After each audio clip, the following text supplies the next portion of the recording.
जय हिंद मेरे प्यारे बच्चों, मैं शैलेंद्र कुमार, आपका अपना यूट्यूब चैनल मैथ विजेता में आप सभी लोगों का स्वागत है। तो बच्चों, आज हम लोग नए टॉपिक की ओर आए हैं। तो इस नए टॉपिक को करने के पहले हम आपके सामने मोटिवेशनल एक क्यूट रखना चाहता हूँ कि दुनिया की खूबसूरती आँखों से नहीं, ज्ञान से देखी जा सकती है। किससे देखी जा सकती है मेरे प्यारे बच्चों? ज्ञान से। तो ये आज का मोटिवेशनल क्यूट था। अब हम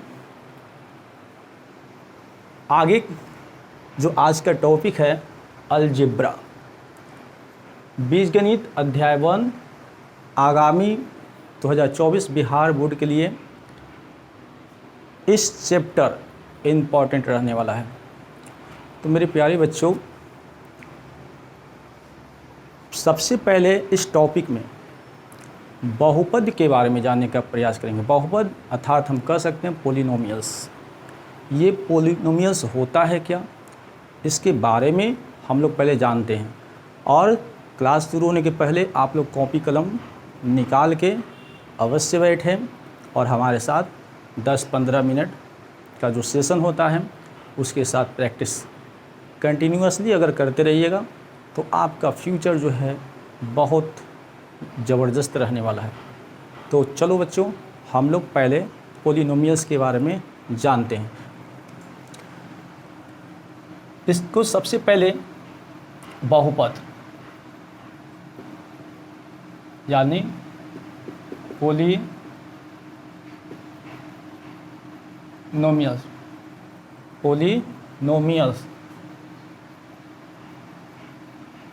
के बारे में जानते हैं। इसको हम एक जो p है px द्वारा डिनोट करते हैं। p से हो गया बहुपद और जो लिखाएगा टर्म वो x के रूप में a लिखाएगा। तो चलो हम लिखने का प्रयास करते हैं। x पर पावर, यहाँ पर क्या होगा मेरे प्यारे बच्चों? यहाँ पे जो हो जाएगा, यहाँ पे क्या होगा? जो बहुपद है इसका दो टर्म होते हैं, दो कंसेप्ट होते हैं, दो व्यापक रूप होते हैं। पहला क्या है कि अगर n और x पर पावर n, फिर प्लस चलेगा आगे। फिर दूसरा क्या है n-1, तो यहाँ भी होगा x-1, फिर डॉट डॉट डॉट डॉट, इसी प्रकार से आगे डॉट डॉट प्लस a पर पावर अगर 2 है तो यहाँ भी x पर पावर 2 प्लस a पर पावर 1, तो यहाँ पे x। तो इस प्रकार से अब जो है आगे x की समाप्ति हो जाएगा। खाली क्या बचेगा मेरे प्यारे बच्चों? खाली बचेगा a। और यहाँ पे आप a1 के पहले क्या होता है 0 यहाँ पे होगा। तो ये आपका पॉलिनोमियल्स इस प्रकार से ये बहुपद है। क्या है मेरे प्यारे बच्चों? बहुपद। इसका अगर व्यापक रूप देखा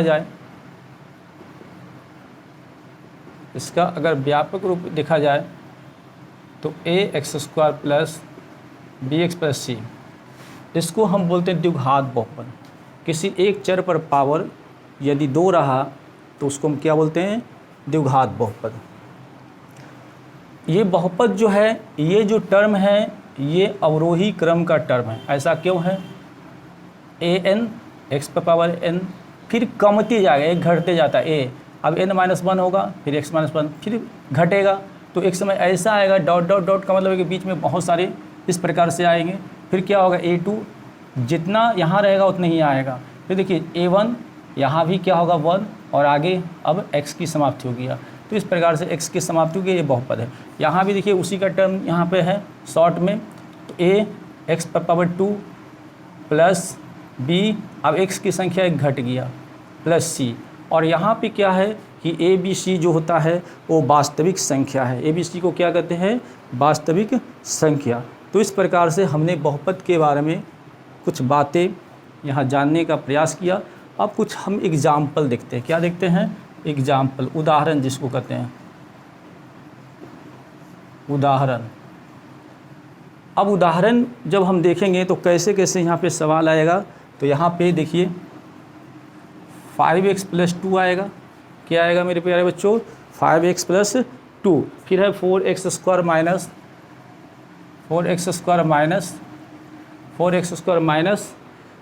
3x + 2, 3x, इसको बता दो 3x + 2। तो इस प्रकार से बहुपद आएगा, है ना। इस प्रकार से क्या आएगा? बहुपद आएगा। फिर क्या हो सकता है? एग्जाम्पल देख लेते हैं। x³ + 4x² प्लस क्या होगा? 5x + 9। क्या होगा? 5x + 9। तो ऐसे कुछ बहुपद दिया हुआ है। तो बहुपद भी कई हैं, कई प्रकार के हैं। अच्छा, बहुपद भी कई प्रकार के हैं। जिस चर पर पावर अगर 1 रहे, जिस चर पर पावर अगर 1 रहे तो उसको कहते हैं रैखिक बहुपद। जिस चर पर पावर अगर 2 रहे उसको बोलते हैं द्विघात बहुपद। और जिस चर पर पावर 3 है, देखो पावर यहाँ भी है लेकिन सबसे बड़ी पावर को हम देखेंगे, x पर पावर 3, यानी इसको हम कहते हैं क्या? त्रिघात बहुपद। अब कुछ और हम सीखने का प्रयास करते हैं। ये तो सारे जो यहाँ पे एग्जाम्पल मैंने दिया ये तो बहुपद है। कौन कौन बहुपद नहीं हो सकता है? इसके आगे भी बहुत सारी ETC है ना। तो कौन कौन बहुपद नहीं हो सकता है?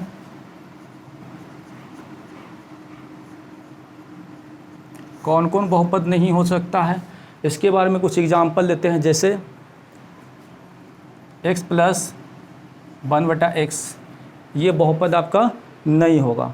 जैसे आप और ले लो, जैसे 1/x + 1, ये आपका जो है ये बहुपद नहीं होगा। इसी प्रकार से √3y अगर हम यहाँ पे लेते हैं x² + 8, तो इस प्रकार से जो है ये बहुपद नहीं है, यानी फ्रैक्शन में यहाँ पे आया हुआ है ना। इस प्रकार से ये बहुपद नहीं है। तो बहुपद इस प्रकार से आपको रहेगा। तो चलो इतना बात आप लोग सीख गए होंगे। मैं उम्मीद करता हूँ कि आप लोग को इतना बात समझ में आ गया होगा। अब हम लोग देखने का प्रयास करेंगे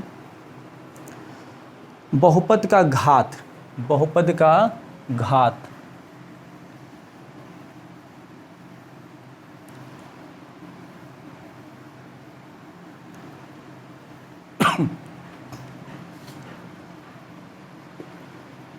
बहुपद का घात,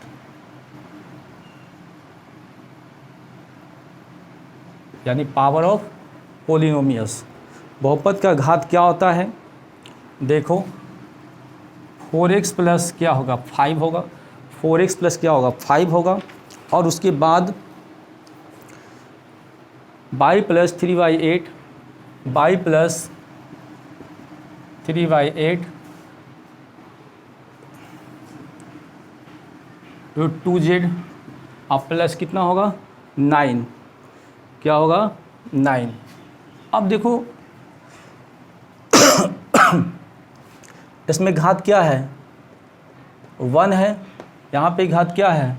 1 है, छिपा हुआ है। यहाँ पे घात क्या है? 1 है, छिपा हुआ है। तब हम इसको क्या बोलेंगे? इसको बोलेंगे रैखिक बहुपद। क्या बोलेंगे? रैखिक बहुपद। क्या बोलेंगे? रैखिक बहुपद। और रैखिक बहुपद का जो व्यापक फॉर्म होता है, रैखिक बहुपद का व्यापक जो रूप होता है वो क्या होता है मेरे प्यारे बच्चों? ax + b और a ≠ 0, तब जाके इसको हम रैखिक बहुपद कहते हैं। कहने का मतलब यह है कि जिस कोई भी बहुपद ले रहे हैं, अगर किसी एक चर पर पावर अगर हो 1 हो, तब हम उसको क्या बोलेंगे? रैखिक बहुपद। चलो आगे कुछ और हम लोग देखते हैं। आगे हम लोग रैखिक के बाद द्विघात बहुपद को देखेंगे। क्या देखेंगे? द्विघात बहुपद। इसका व्यापक फॉर्म कौन होता है? ax² + bx + c, इसको बोलते हैं द्विघात बहुपद। अब कुछ एग्जाम्पल के माध्यम से उदाहरण से हम देखने का प्रयास करते हैं कि द्विघात क्या होता है। तो x square minus 5x plus 6, x square minus 5x plus क्या होगा 6 होगा। देखो किसी चर पर एक पावर है 2, इसलिए पावर 2 रहने की वजह से ये क्या हो गया, द्विघात बहुपद हो गया। उसके बाद y पर पावर 2 माइनस 4, यानी बीच वाला जो x वाला जो टर्म है ये इसमें नहीं है, तो इसको भी बोलते हैं क्या, एक चर पर पावर 2 है तो इसको बोलते हैं द्विघात बहुपद। और 5z स्क्वायर एक और ले लेते हैं, 5z स्क्वायर प्लस 1/8, इसको भी बोलते हैं क्या, द्विघात बहुपद। तो ये सारे के सारे जो मैंने एग्जाम्पल लिया ये सारे के सारे क्या है, द्विघात बहुपद। उसी प्रकार से हम सीखेंगे त्रिघात बहुपद। क्या सीखेंगे, त्रिघात बहुपद।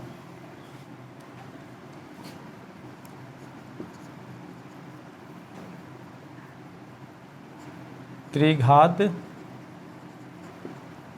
बहुपद, त्रिघात बहुपद व्यापक रूप क्या होता है,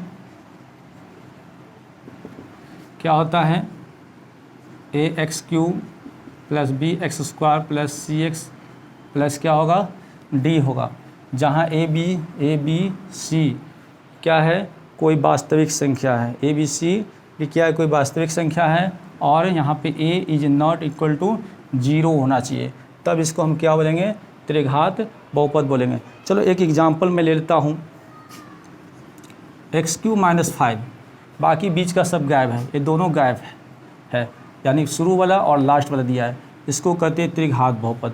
उसके बाद और एग्जाम्पल देखने का प्रयास करते हैं, 4x³ minus 3x square, 4x³ minus 3x square, 4x³ minus 3x square, और क्या ले सकते हैं, plus x plus 4, plus x plus 4, ये सारे जो हैं त्रिघात है। किसी एक चर पर पावर 3 है, यहाँ भी देखो 3 है, इस छोटे पावर पर ध्यान नहीं देना, जो बड़े पावर हो वही उसी पर हमको फोकस करनी है, उसी पर हमको ध्यान देनी है, तब इसको बोलते हैं त्रिघात बहुपद। चलो आइए कुछ और कंसेप्ट को जानने का प्रयास करते हैं। अब हम लोग जानेंगे, क्या जानेंगे मेरे प्यारे बच्चों, बहुपद का शून्य। क्या जानेंगे, बहुपद का शून्यक। ये होता है क्या, बहुपद का शून्यक क्या होता है, एक वास्तविक संख्या a बहुपद px का एक शून्यक कहलाता है। एक वास्तविक संख्या a बहुपद px का क्या लिखेंगे, एक वास्तविक संख्या a बहुपद px का शून्यक कहलाता है, px का शून्यक कहलाता है। अर्थात हम कह सकते हैं कि pa इज इक्वल टू क्या होगा, 0।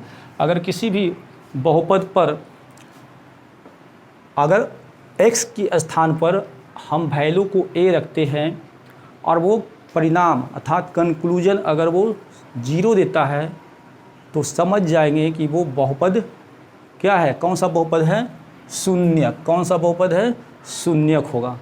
तो चलिए इस प्रकार के सवाल को हम और आगे कुछ देखने का प्रयास करते हैं।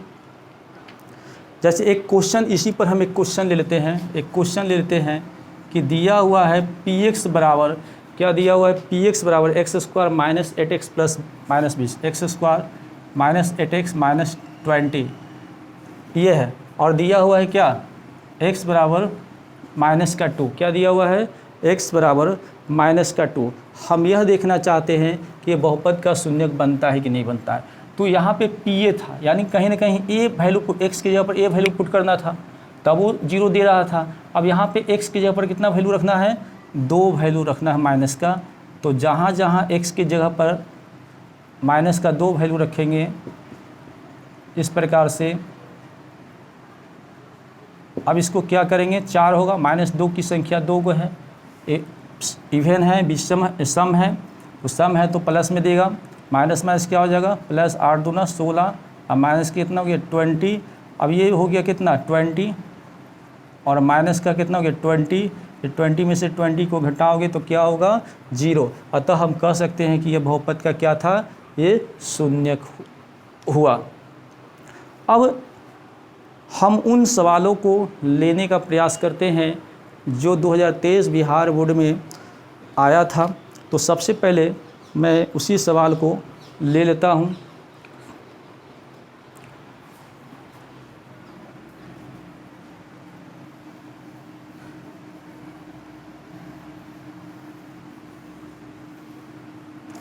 वो क्वेश्चन है कि द्विघात बहुपद के शून्यकों और गुणांकों के बीच संबंध स्थापित करें। क्वेश्चन क्या है, द्विघात बहुपद के शून्यकों और द्विघात बहुपद के शून्यकों और गुणांकों के बीच संबंध बताएं, या संबंध बताएं, ये सवाल है। अब इन सवालों के लिए एक क्वेश्चन को मैं ले लेता हूँ। क्वेश्चन क्या है कि x² - 4 क्या है, x² - 4। चलो देखते हैं, इसको मान लेते हैं px। क्या मानते हैं px। तो px बराबर हमने मान लिया, हम px बराबर ये मान लिया। चलो इसको और थोड़ा सा इस प्रकार से कर सकते हैं, +0 × x अब माइनस का क्या होगा 4। अगर 0 में कोई चर से गुना हो रहा है तब उसको क्या बना देगा 0। अच्छा, चर क्या होता है, अचर क्या होता है। चर का मान जो है मेरे प्यारे बच्चों वो बदलते रहेगा और अचर का मान जो है वह नहीं बदलता है। तो यहाँ पे हमने इस प्रकार से निकाल दिया। अब देखिए px बराबर x² - 4 की जगह पर हम क्या लिख सकते हैं, 2 का स्क्वायर लिख सकते हैं। और जैसे ये लिख दिए, अब मेरा यहाँ पे 1 किया आ गया, एक बार प्लस में x + 2 और एक बार माइनस में x + 2। अब शून्य के लिए चूँकि pa = क्या है कंसेप्ट 0, तो चलो इसको बारी बारी से हमने रख दिया। x + 2 बराबर क्या होगा 0 और x - 2 बराबर क्या होगा 0। तो x बराबर ये 2 को इधर भेज देंगे तो माइनस का 2 होगा, इस 2 को इधर भेज देंगे तो प्लस का 2 होगा। तो इस प्रकार से हमने देखा कि ये जो बहुपद था उसका बहुपद px का जो शून्यक आया मेरे निकल के, वो क्या आया मेरे प्यारे बच्चों, अल्फ़ा बीटा। जो शून्यक निकल के आया -2 और 2। यानी कहने का मतलब है कि एक वैल्यू अल्फ़ा को दिया और एक वैल्यू बीटा को दिया। तो इस प्रकार से हमने शून्यकों को निकाला। अब इसमें कहता है कि गुणांकों के बीच संबंध बताए। क्या कहता है, गुणांकों के बीच संबंध बताए। तो संबंध बता दो। तो शून्यकों का योग क्या होता है, अल्फ़ा + बीटा। बोलो होता है कि नहीं होता है। शून्यकों का योग क्या होता है, अल्फ़ा + बीटा। क्या होता है, अल्फ़ा + बीटा। तो एक अल्फ़ा का वैल्यू है -2 और ये 2, यानी क्या हो गया 0। 0 बटा नीचे 1 लगा सकते हैं। अब ज़रा रिलेशन बताएं कि 0 ये है जो किसका गुणांक है, x का गुणांक है, ये माइनस होगा। माइनस होगा क्योंकि शून्यकों का योग क्या होता है, शून्यकों का जो योग होता है फार्मूला -b/a और शून्यकों का जो गुणनफल होता है c/a। तो चलो देखते हैं माइनस आइए 0 क्या है, किसका गुणांक है। तो हम कह सकते हैं कि x का गुणांक है जिसको कहते हैं कोफिशिएंट, और नीचे 1 है।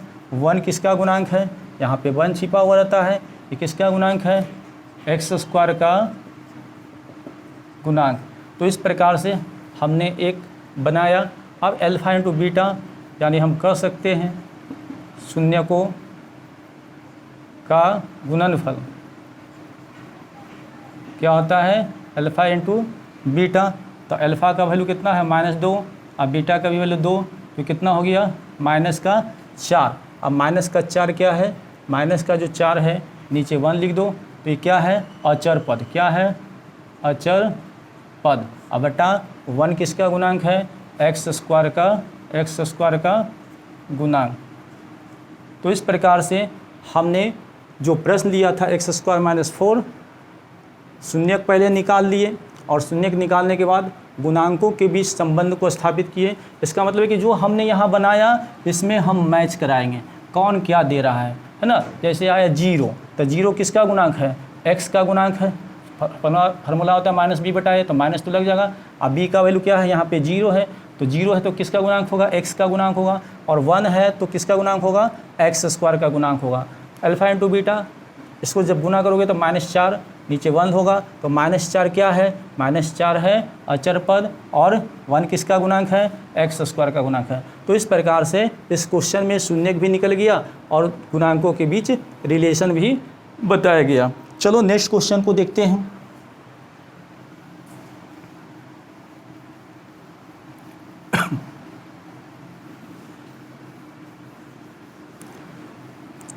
अब देखिए, फिर क्वेश्चन कहता है कि बाई स्क्वायर -3। क्वेश्चन कहता है कि बाई स्क्वायर -3। चलो इस सवाल को होमवर्क में कर लो, या चलो लिख बना ही देते हैं। px बराबर बाई स्क्वायर -3, इसको कैसे तोड़ोगे, तो by square plus 0 into by, अब माइनस का क्या होगा, 3 होगा। यानी px बराबर बाई स्क्वायर कैसे इसको लिखेंगे, तो हम सीखें, ट्रिक जानते हैं कि √3 गुना √3, जब 2 बार √3 गुना होगा तो वो क्या परिणाम देगा, 3 परिणाम देगा। क्या मैं √3 का ऐसे स्क्वायर लिखूं, 3 के बराबर लिख सकते हैं, तो हम √3 की जगह पर, हम 3 की जगह पर √3 का स्क्वायर कर दें। तो फार्मूला क्या बना, a square minus B square. अब जो ये फार्मूला बना इसको हम क्या लिख सकते हैं, एक बार प्लस में लिख देते हैं और एक बार क्या लिखते हैं, माइनस में लिखते हैं। अब हमको क्या निकालना, शून्य को, चूँकि PA = 0, तो इसलिए बाई प्लस √3 बराबर क्या होगा, 0, और बाई माइनस √3 बराबर क्या होगा, 0। बाई को छोड़ दो, जो करते हो √3 को 0 के साथ ले जाएंगे तो माइनस का √3, बाई को छोड़ दो, √3 को इधर ले जाएंगे तो प्लस का √3। तो इस प्रकार हमने क्या देखा कि px का 2 शून्यक क्या हुआ, जो अल्फ़ा बीटा के रूप में है वो है माइनस का √3 और प्लस का √3। ये तो हमने शून्यक निकाल लिया। अब इसके बीच गुणांक के रिलेशन को बताएंगे, तो गुणांकों के बीच संबंध कैसे बनेगा, तो शून्यकों का योग, तो शून्यकों का योग कितना है, अल्फ़ा का वैल्यू है माइनस का √3 और प्लस बीटा का वैल्यू है √3। अब इसको सॉल्व करोगे तो यहाँ 0 होगा, नीचे क्या 1। अब यहाँ पे ध्यान दीजिए, 0 किसका गुणांक है, ये जो 0 है किसका गुणांक है, बाई का गुणांक। तो हम यहाँ लिख सकते हैं, माइनस लगा दो, बाई का गुणांक, यहाँ नहीं, यहाँ पे बाई का गुणांक, और नीचे क्या है 1 किसका गुणांक है, बाई स्क्वायर का गुणांक,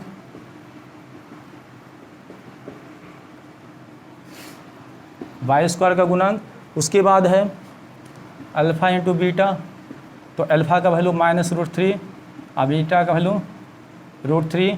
अब इन दोनों को गुना करोगे तो माइनस में क्या आएगा, 3 आएगा, नीचे हो जाएगा क्या 1। तो माइनस का 3 आ गया है, तो हम कह सकते हैं कि ये क्या है, अचर पद है, और ये क्या है, बाई स्क्वायर का गुणांक। तो इस प्रकार से हमने सेकंड प्रश्न को भी आपके सामने सॉल्व कर दिया। चलिए आइए एक प्रश्न को और इसमें देख लेते हैं, उसके बाद आप इसको हल्के में लेकर प्रैक्टिस ना करें, उसको प्रैक्टिस ज़बरदस्त रूप से करें, क्योंकि पॉलिनोमियल से अच्छे खासे प्रश्न पूछे जाते हैं, ऑब्जेक्टिव भी पूछे जाते हैं, लघु उत्तरीय प्रश्न भी पूछे जाते हैं। चलिए आइए देखते हैं क्वेश्चन नंबर 3।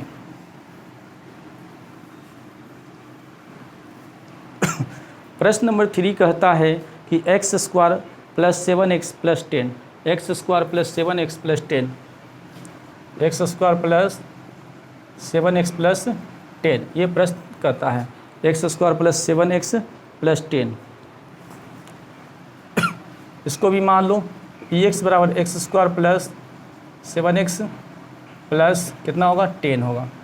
अब देखिए क्या इसको ऐसे तोड़ सकते हो, factor x square plus 5x plus 2x multiply करने पर फर्स्ट टर्म और लास्ट टर्म मल्टीप्लाई करने पर 10x स्क्वायर आना चाहिए और जोड़ने या घटाने पर सेकेंड टर्म आना चाहिए।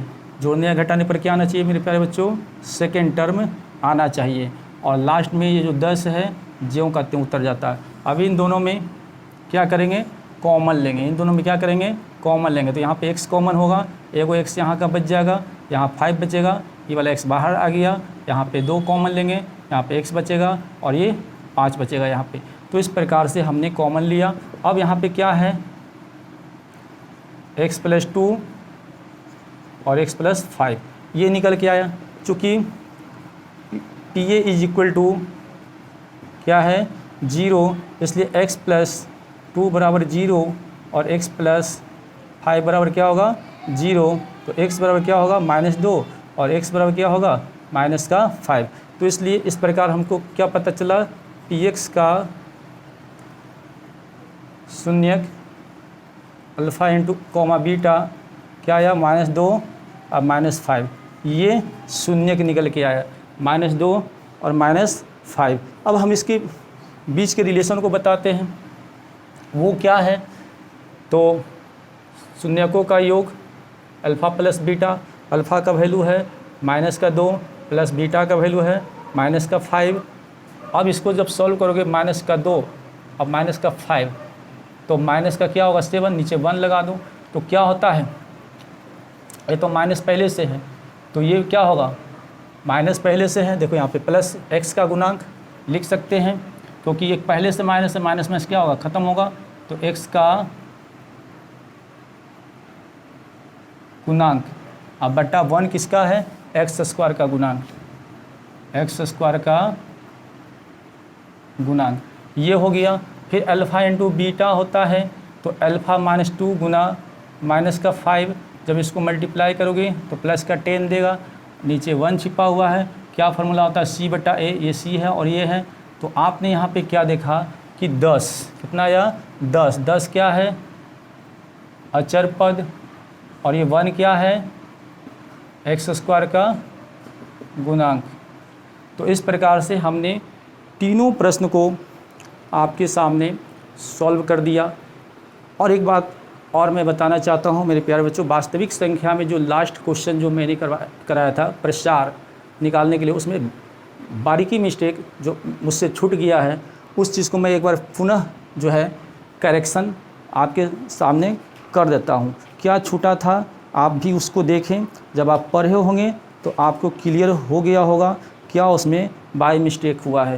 निम्नलिखित का दशमलव प्रसार निकालें। ये जो दिया हुआ है दशमलव प्रसार निकालें, ये वास्तविक संख्या का था। क्या क्वेश्चन था जो मैंने क्वेश्चन एक लिया था, क्वेश्चन जो लिया था 3 सही 3/8। इस क्वेश्चन को दोबारा आप अपने कॉपी पर सही ढंग से प्रैक्टिस कर लेंगे। 8 × 24, 24 से 3 कितना हो गया 27, 27/8। अब आप देखोगे 27, ये 2 की संख्या कितना हो गया 3, अभाज्य गुणनखंड करोगे 2 की संख्या 3। मैंने क्या बोला था कि कंसेप्ट क्या है कि अगर q = 2 पर पावर n × 5 पर पावर अगर m रूप का अगर बन जाता है तो वो क्या हो जाएगा, वो शांत हो जाएगा। क्या होगा, शांत। प्रसार कैसा होगा, शांत। तो अब यहाँ पे 5 लाने के लिए पावर q, क्योंकि इस पर पावर q है तो इस पर पावर भी q है, तो 5 जब यहाँ पे लाए तो 5 का q यहाँ भी लाना पड़ेगा। तो लाना पड़ेगा तो ऊपर वाला को सॉल्व करें। ऊपर वाला को जब सॉल्व करोगे तो 27 को 125, 5 की संख्या 3 है, जब 5 की संख्या 3 है तो कितना हो गया 125। 125 को 27 से गुना कर दो, 7 × 5 = 35, 7 × 2 = 14, 3 = 17 और 7 1 कितना हो गया 8, 5 × 2 = 10, 2 × 4 = 5 और 2 का 2 ये हो गया 5, 7 t और ये कितना हो गया 3। इस प्रकार से कुछ यहाँ पे आया, ऊपर गुना किए तो आया 3375। अब बट्टा क्या होगा, इसको कैसे करेंगे 2 × 5 पर पावर कितना हो गया 3, तो 3375 बट्टा 5 दूना कितना हो गया 10, 10 पर पावर कितना हो गया 3। अब जब इसको लिखेंगे 3375 और 10 पर पावर 3 का मतलब ऐसे इस प्रकार से लिखेंगे 1000 होगा। और जब डिवाइड करेंगे तो 1 2 3 1 2 3 1 2 3 यहाँ पे क्या पड़ जाएगा, पॉइंट पड़ जाएगा। तो ये आपका दशमलव प्रसार निकल गया।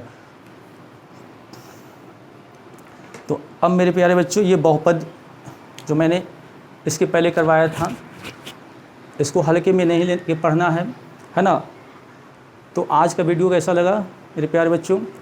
अगर वीडियो अच्छा लगा होगा तो सब्सक्राइब कर लें, लाइक भी कर दें, करते रहना ही चाहिए, और लोगों तक पहुंचाने का भी काम करो। अपने फ्रेंड में, अपने परिवार में, जहां कहीं भी मौका मिले उनको बताने का प्रयास करें कि मैथ विजेता जो चैनल है उस पे उन प्रश्नों को कराया जा रहा है जो नेक्स्ट जो बोर्ड एग्ज़ाम 2024 में होने वाला है, उनको बहुत इससे लाभ पहुंचने वाला है। तो ओके बच्चों, थैंक्स, बेस्ट ऑफ लक।